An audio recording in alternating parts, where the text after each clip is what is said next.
eucalyptus scented candles shipment have come in. Now we can sell them to everyone in Canada. I know, but the only problem is that we haven't advertised very much. How are we going to get the word out? You know on TV how they show those door-to-door salesmen? Oh yeah? Why don't we try that? That sounds like a good idea. Okay.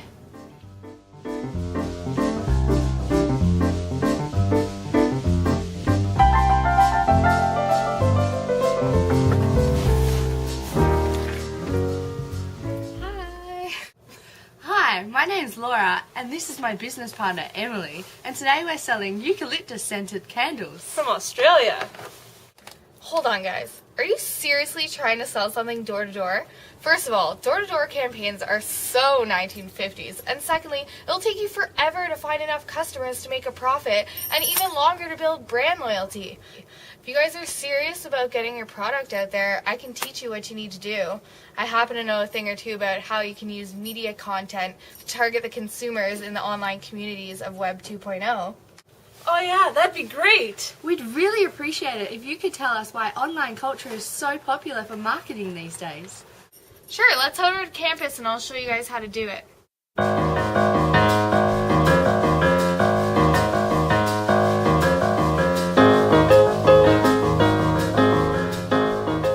Okay girls, so let's get to it. Point number 1, door-to-door campaigning, out. Online marketing, in. And the future of this online industry is actually on the new Web 2.0. Okay, so what is this Web 2.0 that you keep talking about? Is this what the users prefer nowadays? The audience actually doesn't just prefer it, they're a part of it. In general, Web 2.0 refers to the interactive online communities and sites of focus on the user input. The term was actually coined after a conference between O'Reilly Media and Media Live International in 2004. Who separated this new trend of internet usage from the old 1.0 services who actually just made the software. These new websites that we're talking about are constantly updating themselves and their formats so that they better fit with the people who are accessing them. What do you mean constantly updating themselves? No one just sits there and updates websites all day, do they? Well, actually, millions of people all over the world use Web 2.0, and each of these websites generate unique content. I just don't think you realize what kind of websites fit into this category. Think Facebook, MySpace, WordPress, YouTube, and even Wikipedia. Okay, wait, so say we were to make all these promotions for our candles and publish them in the online community. Who's to say that some huge company won't just take those ideas and use them as their own for their own products? Well, and that's exactly it, Laura, because some of these companies now have learned to take advantage of our creativity, and now they're asking us to participate in the marketing for them.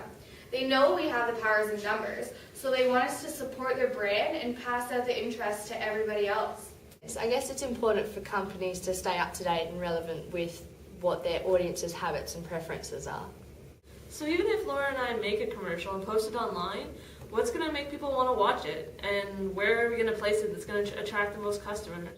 Well, actually, there's this art professor, Lev Manovic, and he said that in the 1990s, the web was mostly a publishing medium, but now in the 2000s, it's increasingly become a communications medium.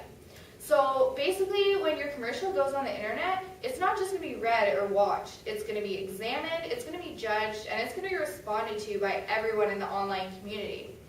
And with the availability of inexpensive video cameras and pretty much wireless internet everywhere we go, people are no longer just consumers of the media. They're producing it themselves, just like you guys. So this is what we call now the user-generated media. Where exactly would we put these advertisements for people to see it? Well, we'd obviously use popular websites like YouTube, which is made almost entirely of user-generated media, like Cassie said.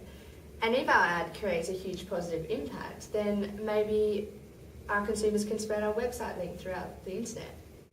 The user really has so much power now. It even says here, in 2006, Time Magazine voted you, the user, the person of the year. So obviously corporations are going to pick up on this power too, right?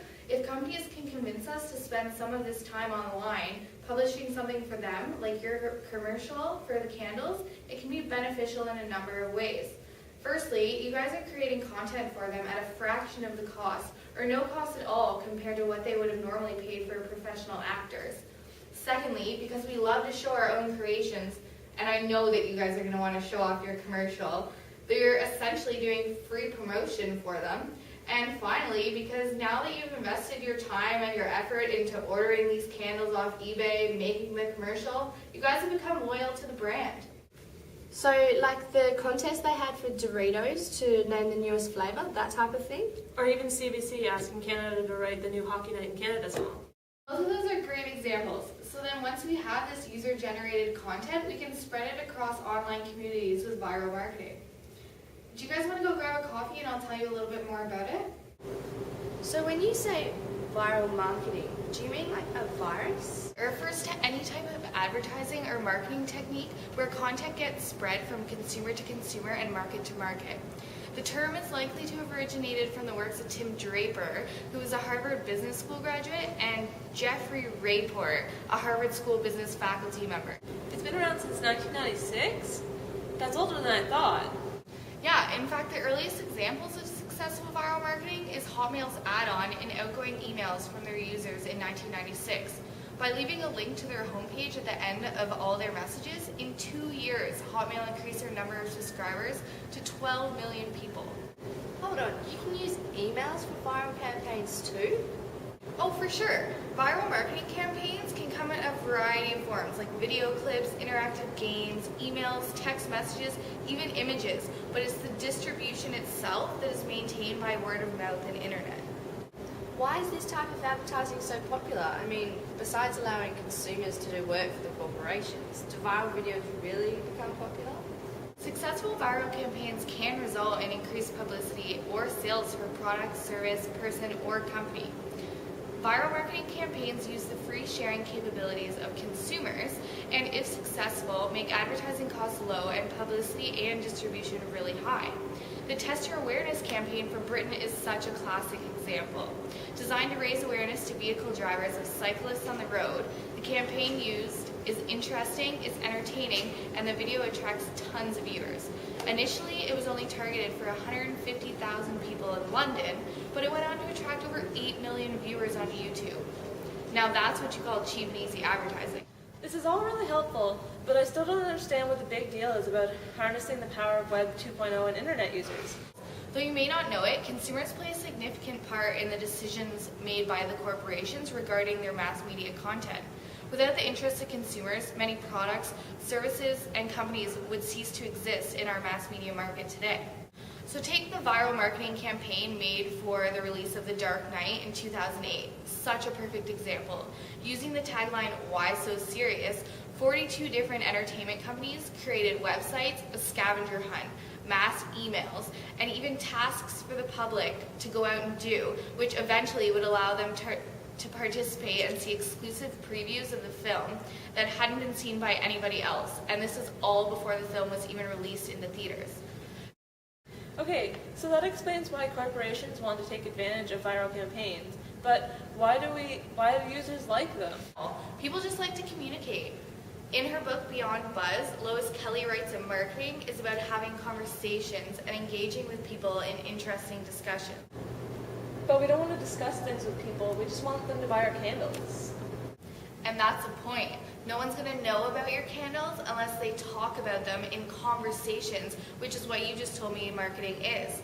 So for it to be viral, it would be known or talked about across a huge audience, and it would be recognized instantly, which is obviously what you want, right? Emily, this is fantastic. If we become viral, we can get millions of hits on our YouTube page and sell thousands of candles. It's actually funny you should say that. This communications scholar, Ji Xiao, theorized that why we, the users, love to make our own media content is because it fulfills information, entertainment, and mood management needs. So in the end, it all comes back down to our own needs. In a way, yes. Viral marketing isn't a perfect system, though. Users have to be careful to realize that even though our opinions and ideas really do influence the decisions of the corporations, in the end, we still have a lot less power than we realize. We never did ask though, how do you know all of this? Hey professor, see you in class on Tuesday.